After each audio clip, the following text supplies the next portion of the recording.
So good morning friends, welcome to my channel Edward Wings. And JKPSC की तरफ से नया एडवर्टीजमेंट नोटिफिकेशन जो है वो आया है। और इस साल आपको पता है कि जेकेएसएसपी की तरफ से भी काफ़ी सारी पोस्ट जो है वो एडवर्टाइज हो रही हैं।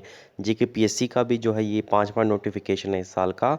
और जेके बैंक ने भी जो है नोटिफिकेशन के थ्रू रिक्रूटमेंट जो है वो करवा दी गई है। तो इस साल काफ़ी सारी पोस्टें जो है एडवर्टाइज हो रही हैं। एग्ज़ाम भी चल रहे हैं और आने वाले टाइम में भी काफ़ी सारे एग्ज़ाम जो है शेड्यूल हैं।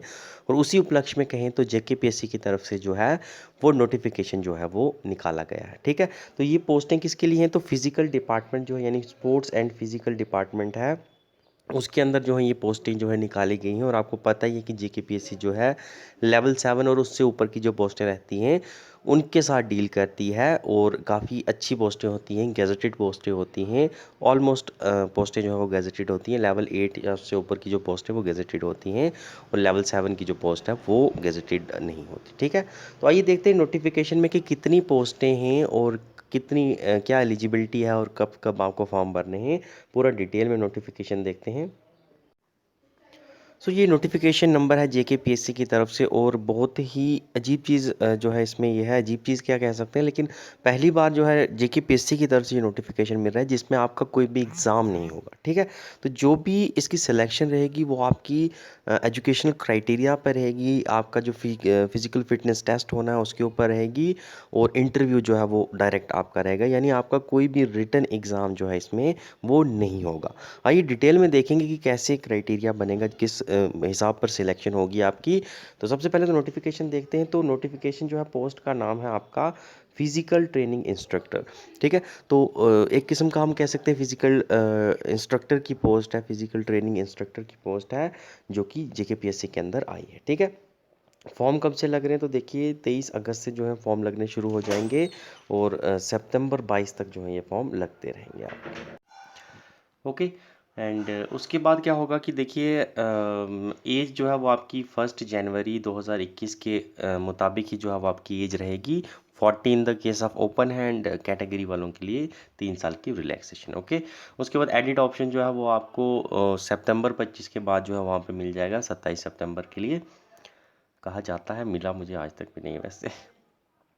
उसके बाद पोस्टों का ब्रेकअप देखें तो काफ़ी अच्छा नंबर है पोस्टों का। देखिए फिजिकल ट्रेनिंग इंस्ट्रक्टर की जो पोस्टें हैं उसमें लगभग टोटल अगर आप देखोगे तो 52 वैकेंसीज हैं, जिसमें से 26 ओपन में हैं और बाकी की 26 जो है वो रिस्पेक्टिव कैटेगरी में आपको देखने को मिलेंगी। ठीक है, और उसके बाद एक स्पेशल ड्राइव के अंदर जो है एएलसी के अंदर एक पोस्ट जो है वो अलग से रखी गई है फिजिकल ट्रेनिंग इंस्ट्रक्टर की। सेम पोस्ट है लेकिन स्पेशल ड्राइव के अंदर जो है वो सिर्फ एएलसी की एक पोस्ट है। तो कुल मिलाकर आपकी 53 पोस्टें हैं और जेकेपीएससी के अंदर 50+ पोस्टें होना बहुत बड़ी बात होती है। ठीक है, उसके बाद हॉरिजेंटल रिजर्वेशन ज़रूर रहेगी। जो फिजिकली डिसेबल पर्सन हैं उनके लिए हॉरिजेंटल रिजर्वेशन जो है वो भी इसी के बीच में से रहेगी। क्वालिफिकेशन की बात करें कि किस किस की एलिजिबिलिटी बनती है, देखिए जिसकी भी मास्टर डिग्री है यानी एमएससी है फिजिकल एजुकेशन में, यानी एमपी एड जिसकी भी है वो एलिजिबल रहेगा। उसके बाद या फिर मास्टर डिग्री हो स्पोर्ट्स साइंसेज में 55% मार्क्स के साथ। ठीक है, या तो फिजिकल एजुकेशन में यानी आपकी एम पी एड है मास्टर डिग्री तब भी आप एलिजिबल हैं, या फिर आपकी स्पोर्ट्स साइंस में भी अगर आपकी मास्टर डिग्री है 55% मार्क्स के साथ तब भी आप कर सकते हैं। ठीक है, उसके बाद पीएचडी डिग्री होल्डर जो हैं अगर स्पोर्ट्स के मामले में पीएचडी वाले भी होते हैं तो वो भी जो हैं इसके लिए एलिजिबल रहेंगे। ठीक है, लेकिन सिर्फ एमएससी होना ही जो है वो एलिजिबल नहीं बनाता है। एमएससी के साथ साथ आपको सबसे पहले तो स्टेट लेवल के और नेशनल लेवल के आपके पास कैंप्स जो हैं स्पोर्ट्स के सर्टिफिकेट वो भी होने चाहिए, जो कि आपको यूनिवर्सिटी लेवल या कॉलेज लेवल पर या फिर इंटर यूनिवर्सिटी लेवल पर आपको जो भी नेशनल के सर्टिफिकेट्स होते हैं, नेशनल के कैंप्स वगैरह होते हैं वो भी होने इसके साथ ज़रूरी हैं। ठीक है, तो सिर्फ अगर आपने एमपी एड कर रखी है, आपके पास कोई नेशनल आपने रिप्रेजेंट नहीं किया है, कोई नेशनल कैंप में आपने किसी स्पोर्ट्स को रिप्रेजेंट नहीं किया है तो आप एलिजिबल नहीं है। एंड इसके साथ साथ आपका नेट सेट स्लेट जो है ये भी पास जो है वो होना ज़रूरी है। तो काफ़ी हाई स्टैंडर्ड रखे गए हैं पोस्ट के लिए। कंपटीशन जो है काफ़ी कम रहने वाला है। ठीक है, और उसके बाद इन सब के बाद आपका एक फ़िज़िकल फ़िटनेस टेस्ट भी होगा। जो जो इन तीन एलिजिबिलिटियों को पूरा करेगा उसका फिर एक फ़िज़िकल फ़िटनेस टेस्ट होगा और उसमें सिर्फ उसकी दौड़ होगी। ठीक है, हम कह सकते हैं रनिंग होगी या वॉक एक किस्म की होगी जिसमें आपको 12 मिनट दिए जाएंगे लड़कों के केस में 12 मिनट दिए जाएंगे और 12 मिनट में क्या होगा कि जो भी 30 साल तक है या 30 साल से कम की एज का है उसको 1800 मीटर दौड़ना है 12 मिनट में। उसके बाद जो 30 से लेकर 40 की एज के बीच में होगा उसको 1500 मीटर जो है वो दौड़ना पड़ेगा इन 12 मिनट में। और जो 45 की एज तक होगा यानी 40 से 45 की एज तक होगा उसको इन 12 मिनट में 1200 मीटर दौड़ना है। ये लड़कों के लिए है। और लड़कियों के लिए क्या है कि लड़कियों को 8 मिनट मिलेंगे रनिंग के लिए। और 8 मिनट में क्या होगा कि 30 साल से कम वाली लड़की जो होगी उसको 1000 मीटर दौड़ना है, सॉरी। और उसके बाद जो 30 से 40 साल के बीच की लड़की होगी उसको 800 मीटर दौड़ना है इन 8 मिनट में। और जो 40 से 45 साल की लड़की रहेगी उसको 600 मीटर दौड़ना है इन 8 मिनटों में, ठीक है। तो ये आपकी एलिजिबिलिटी है। और उसके बाद एक और चीज़ ये कही गई है कि जिसके पास पीएचडी की डिग्री जिसके पास होगी तो उसको अगर नेट सेट उसने नहीं भी किया है, यहाँ पर देखिएगा तो यहाँ पर तीसरा पॉइंट जो है वो नेट के लिए लिखा गया है कि नेट सेट क्वालिफाई होना ज़रूरी है। लेकिन जिसने मान लीजिए पीएचडी कर रखी है स्पोर्ट्स के अंदर, स्पोर्ट्स के फील्ड में जिसकी पीएचडी है तो उसको नेट वगैरह क्वालिफाई नहीं भी होगा तब भी वो एलिजिबल रहेगा, ठीक है। उसके बाद आइए देखते हैं अब देखिए एज जो है ये आपको मैंने पहले ही बता दी है। ओपन वालों के लिए 40 है और कैटेगरी वाले जो है उनको 3 साल की छूट मिलेगी, ठीक है। अब देखते हैं कि एग्जामिनेशन सेंटर को छोड़िए, अब हम देखेंगे कि कैसे जो है ये अलग है बाकी पोस्टों से जहाँ पर रिटन एग्ज़ाम आपका नहीं होगा। आपके सिर्फ जो है पॉइंट्स जो हैं वो एकेडमिक पॉइंट्स जो हैं वही आपके गिने जाएंगे। उसके बाद आपका फिजिकल टेस्ट होगा। देखिए आपके पॉइंट्स जो हैं वो बनाएंगे, पॉइंट्स जो है वो बनाए गए हैं और उस पॉइंट्स के बेस पर क्या होगा 1:3 की रेशो में आपकी शॉर्ट लिस्टिंग होगी। यानी जितने भी बच्चे फॉर्म भरेंगे 52 पोस्टें हैं तो 52 को 3 से आप गुणा कर लीजिए। उतने जो टॉप बच्चे रहेंगे जो कि इस क्राइटेरिया से जिनके पॉइंट उठाए जाएंगे जो मैं अभी नीचे आपको बताने वाला हूँ, तो उनको जो है शॉर्ट लिस्ट किया जाएगा और उनका जो है फिजिकल फिटनेस टेस्ट होगा। और जो भी फिजिकल फिटनेस टेस्ट पास करेगा तो टॉप के जो बंदे रहेंगे उनको सिलेक्ट कर लिया जाएगा, ठीक है। और मान लीजिए कि फिजिकल फिटनेस टेस्ट में मान लीजिए 3 से जो गुणा करके बच्चे लिए गए हैं यानी 156 बच्चे जो लिए जाएंगे उसमें से 52 बच्चों से कम बच्चों ने अगर फिजिकल फिटनेस टेस्ट को क्वालिफाई किया है तो फिर जो नीचे वाले जो बच्चे रहेंगे उसके बाद जिनका मेरिट बन रहा था इन पॉइंटों के हिसाब से फिर उनको लिया जाएगा, ठीक है। तो ये प्रोसेस पूरी रहने वाली है। तो आइए देखते हैं सबसे पहले कि क्या है। देखिए इंटरव्यू जो है वो आपका वो 20 नंबर का रहेगा, ठीक है। 20 नंबर का आपका इंटरव्यू रहेगा। और उसके बाद जो है नीचे अगर आप आओगे कि क्या क्या पॉइंट जो है वो आपको किस किस डिग्री के लिए मिलने वाले हैं, तो सबसे पहले तो जो आपकी ग्रेजुएशन रहती है स्पोर्ट्स में यानी बीपीएड जिसको आप बोलते हैं, बीपीएड में जितने भी आप बीपीएड के आपके 10 पॉइंट रहेंगे और जितनी भी आपकी परसेंटेज रहेगी उसके हिसाब से आपको 10 में से पॉइंट जहाँ दिए जाएंगे, ठीक है। और उसके बाद अगर आपकी एमपीएड है तो एमपीएड के भी 20 पॉइंट जो रहेंगे, ठीक है। आपकी जितनी भी परसेंटेज रहेगी 20 पॉइंटों में से आपको उतनी परसेंटेज के उतने पॉइंट जो है वो आपको दे दिए जाएंगे, ठीक है। और इसमें एमपीएड और बीपीएड के 30 मैक्सिमम पॉइंट रहेंगे, इससे ऊपर पॉइंट नहीं रहेंगे, ठीक है। उसके बाद साइन की तरफ से अगर आपको कोई डिप्लोमा मिला है यानी sports authority of the India साइन की तरफ से एनआईएस का एक डिप्लोमा होता है, अगर वो डिप्लोमा आपको मिला है तो उसके भी 2 पॉइंट जो है वो आपको खुले खुले मिल जाएंगे, ठीक है। उसके बाद सेट है, अगर आपका सेट और स्लेट जो है उसके जो है 4 पॉइंट, ठीक है। सेट जो होता है यानी स्टेट एलिजिबिलिटी टेस्ट जो है उसके आपको 4 पॉइंट्स मिलेंगे। सेट और स्लेट भी कहा जाता है कई जगह पर इसे, तो उसके 4 पॉइंट जो रहेंगे। और अगर आपका नेट है, सिंपल नेट है जेआरएफ के बिना, उसके आपको 6 पॉइंट्स मिलेंगे, ठीक है। और नेट के साथ साथ अगर आपका सेट भी है यानी नेट और सेट दोनों हैं अगर आपके, तो 6 पॉइंट मिलेंगे आपको। और नेट के साथ साथ अगर आपका जेआरएफ भी है तो 8 पॉइंट मिलेंगे। लेकिन याद रखिएगा इनमें से कुछ भी हो आपको मैक्सिमम 8 पॉइंट से ऊपर नहीं मिलेंगे। यानी आपका नेट और जेआरएफ अगर है आप कहोगे 8 पॉइंट इसमें से मिल जाएंगे या फिर आपका सेट भी है तो 4 पॉइंट मिल जाएंगे, ऐसा नहीं होगा। मैक्सिमम टू मैक्सिमम आपको 8 पॉइंट ही मिल सकते हैं। नेट सेट जेआरएफ चाहे सब सारा भी होगा आपको 8 पॉइंट से ज़्यादा नहीं मिलेंगे। मैक्सिमम 8 पॉइंट है और बाकी कम कम अगर आप जोड़ोगे तो जितने बन सकते हैं आपके, ठीक है। उसके बाद एमफिल अगर किसी की है तो एमफिल के 6 पॉइंट मिल जाएंगे उसको। और पीएचडी जिसकी है बहुत ही ज़्यादा पॉइंट जो है पीएचडी के रखे गए हैं और पीएचडी वालों को लोग को नेट की भी रिलैक्सेशन दी गई है।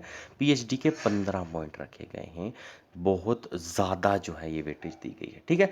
और ये पॉइंट जो है लगभग ख़त्म नहीं हो जाते यहाँ पर। उसके बाद आपकी क्या है कि जिनकी पीएचडी रहेगी, पीएचडी में आपको पता है कि कुछ पेपर्स पब्लिश करता है इंसान या कुछ बुक्स पब्लिश करता है, तो उसके भी अलग से पॉइंट रखे गए हैं, ठीक है। अब कहता है कि जिसने रिसर्च पेपर जो है कम से कम 8 पेजेस का कोई रिसर्च पेपर जिसने पीएचडी के टाइम मान लीजिए स्पोर्ट्स पर लिखा है, तो उसको 2 पॉइंट उसके अलग से मिलेंगे। और किसी ने अगर बुक्स लिख रखी हैं, कम से कम जिसने सॉरी कम से कम नहीं, मैक्सिमम जिसने 2 बुक लिख रखी हैं, उन 2 बुक के उसको 1 पॉइंट अलग से मिलेगा। तो पीएचडी में जिसने आगे रिसर्च पेपर्स लिख रखे हैं, उन्हें 3 एक्स्ट्रा पॉइंट्स भी यहाँ पर दिए जाएंगे, ठीक है।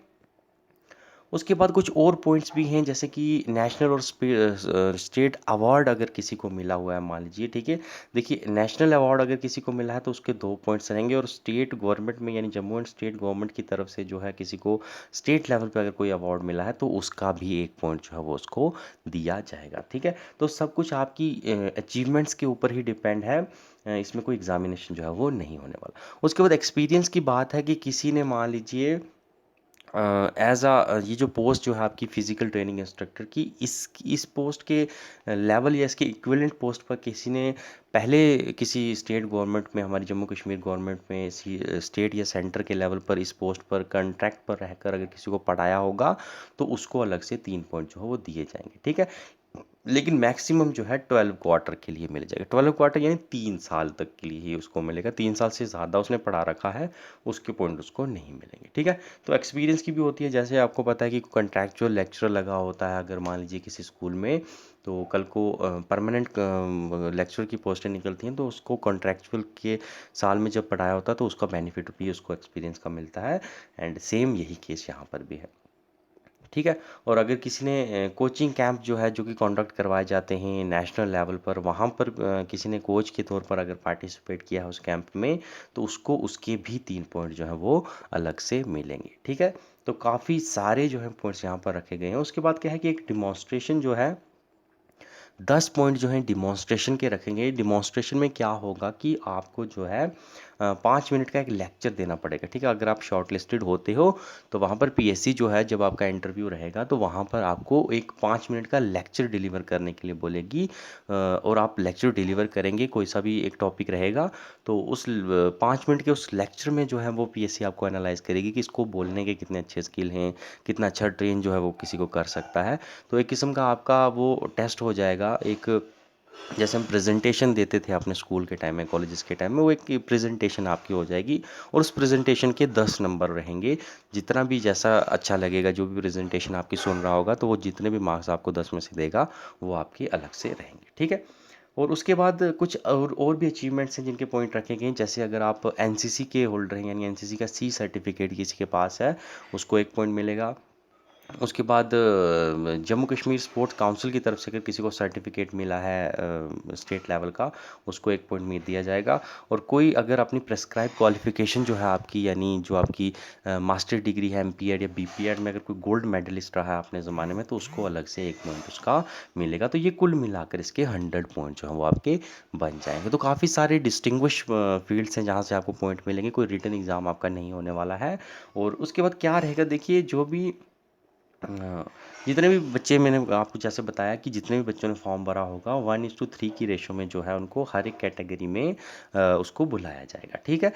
और फिर क्या होगा, उनका जो ये सब एग्ज़ाम होने के बाद फिर उनका फिजिकल टेस्ट होगा। मान लीजिए 100 में से जो है टॉप के 1:3 की रेशो में उन्होंने उठा लिए हैं, फिर उनका फिजिकल टेस्ट होगा। और फिजिकल टेस्ट में जो आपको बताया गया है, जैसे कि 30 साल वालों को इतना दौड़ना है 12 मिनट में, जो भी मैंने आपको बताया है, ठीक है। ये नीचे भी जो है फिर से बताया गया है। तो 1:3 की जो 100 पॉइंट है, इसके बीच में से जो टॉप के रहेंगे 1:3 की रेशो में, उनको बुलाया जाएगा अपनी अपनी कैटेगरी में। फिर उनका फिजिकल टेस्ट होगा, लेकिन फिजिकल टेस्ट से पहले आपको अपने रिस्पेक्टिव हॉस्पिटल से एक मेडिकल सर्टिफिकेट जो है वो ले जाना है कि आप फिजिकली फिट हैं, आप दौड़ सकते हैं, ठीक है। फिर आपको वहाँ पर दौड़ाया जाएगा, 1:3 की रेशो में सिलेक्शन होगी, उनका जो है वो दौड़ लगाई जाएगी। और जो भी टॉप के 1 बच्चे रहेंगे, यानी टॉप के जो बच्चे रहेंगे 52, या अपनी अपनी कैटेगरी में जो ब्रेकअप रहेगा, उसमें जो टॉप बच्चे रहेंगे उनकी सिलेक्शन हो जाएगी, ठीक है। तो इस तरह से जो है ये क्राइटेरिया रहेगा। काफ़ी अच्छी चीज़ है कि रिटर्न नहीं है आपको, तो जिसकी ज़्यादा अचीवमेंट रहेंगी इस फील्ड में, उसको जो है ज़्यादा मौका मिलेगा। और मेरे हिसाब से जिसकी पीएचडी है उसको तो 100% सिलेक्शन उसकी डन है, क्योंकि 15 पॉइंट पीएचडी के हैं और 15 पॉइंट कहीं और से लाना बड़ा मुश्किल रहेगा। जिसकी भी पीएचडी नहीं होगी उसको उन 15 पॉइंट्स के लिए बहुत ज़्यादा जद्दोजहद करनी पड़ेगी, और 15 पॉइंट एक साथ लाना किसी फील्ड से वो मुश्किल रहेगा। ठीक है, तो जिनकी भी पीएचडी है उनको काफ़ी सारा जो है अच्छा रहने वाला है। ठीक है, ठीक है, तो यही है आज की नोटिफिकेशन में। आई होप आपको सब पता चल गया होगा। कोई डाउट हो तो आप कमेंट सेक्शन में कमेंट करके पूछ सकते हैं। Thanks for watching this video. Thank you. Have a nice day.